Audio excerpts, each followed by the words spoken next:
Hi hello. അപ്പതേ വീട്ടിലിങ്ങനെ ഇരുന്ന് ബോറടിച്ച് കഴിഞ്ഞപ്പോഴത്തേക്കും ഞങ്ങൾ വൈകുന്നേരം ആയപ്പോഴത്തേക്കും ഒന്ന് നടക്കാൻ ഇറങ്ങിട്ടോ. ഇത് വീടിന്റെ അവിടെ നിന്ന് കുറച്ചും കൂടി ഞങ്ങൾ പോകുമ്പോഴത്തെ സ്ഥലമാണ്, പാടമാണ് കേട്ടോ. അപ്പോൾ ഇതിങ്ങനെ കാണാൻ നല്ല ഭംഗിയുള്ള സ്ഥലമല്ലേ. അപ്പൊ ഇവിടെ കുറച്ച് ഇല്ലിക്കൂട്ടമൊക്കെ ഉണ്ട് കേട്ടോ. ഈ ഇല്ലിക്കൂട്ടത്തിന്റെ താഴെ ഇരുന്നായിരുന്നു ഞങ്ങളുടെ വെഡിങ്ങിന്റെ ഫോട്ടോസ് ഒക്കെ എടുത്തത് കേട്ടോ. ദേ ഇതാണ് ആ ഇല്ലി. ഇതിന്റെ താഴെ ഇരുന്നുണ്ടായിരുന്നു കുറച്ച് ഫോട്ടോസ് ഒക്കെ ഇവിടെ നിന്നാണ് എടുത്തത് എൻ്റെ. പിന്നെ എൻ്റെ സിംഗിൾ പിക്ക് ഒക്കെ ഇവിടെ നിന്നാണ് എടുത്തത് കേട്ടോ. അപ്പൊ അന്ന് കൊറോണ ടൈമും കൂടി ആയതുകൊണ്ട് വേറെ എങ്ങോട്ടും പോയി ഫോട്ടോ എടുക്കാനൊന്നും പറ്റിയില്ല. അപ്പൊ ദേ ഇവിടെയൊക്കെ വന്നിട്ടായിരുന്നു കേട്ടോ. പിന്നെ ഞങ്ങൾ കല്യാണം കഴിഞ്ഞ സമയത്ത് ഇടയ്ക്കൊക്കെ ഇങ്ങോട്ട് നടക്കാൻ വരുമായിരുന്നു. ഇപ്പൊ ദേ ഇവന്മാരുള്ളത് കൊണ്ട് ഞങ്ങൾ ചുമ്മാ ഒന്ന് നടക്കാൻ ഇറങ്ങിയതാണേ. അപ്പോൾ തിരിച്ചിതേ വീട്ടിലേക്ക് നടക്കാൻ കേട്ടോ.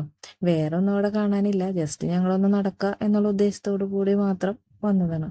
വഴിയിൽ വെച്ച് കുറച്ച് പേരെയൊക്കെ കണ്ട് അങ്ങനെ വർത്താനമൊക്കെ പറഞ്ഞേ പതിയെ നടന്നു വരുമ്പോൾ ഒരു പശുവിനെ കണ്ടു കേട്ടോ. അപ്പൊ പേടിച്ചിട്ട് ഞങ്ങൾ അവിടെ നിന്നു. ആ പശുവിനെ അങ്ങോട്ട് കൊണ്ടുവന്നു വരെ അവിടെ നോക്കിയിരുന്നു കേട്ടോ. അത് കഴിഞ്ഞിട്ട് അങ്ങോട്ട് പോകുന്നത്. അപ്പൊ ഇത്രേ ഉള്ളൂ, ഇതേ ഞങ്ങൾ തിരിച്ച് വീട്ടിലേക്ക് എത്തിട്ടോ. അപ്പൊ ഇത്രേ ഉള്ളൂ. ടാറ്റാ.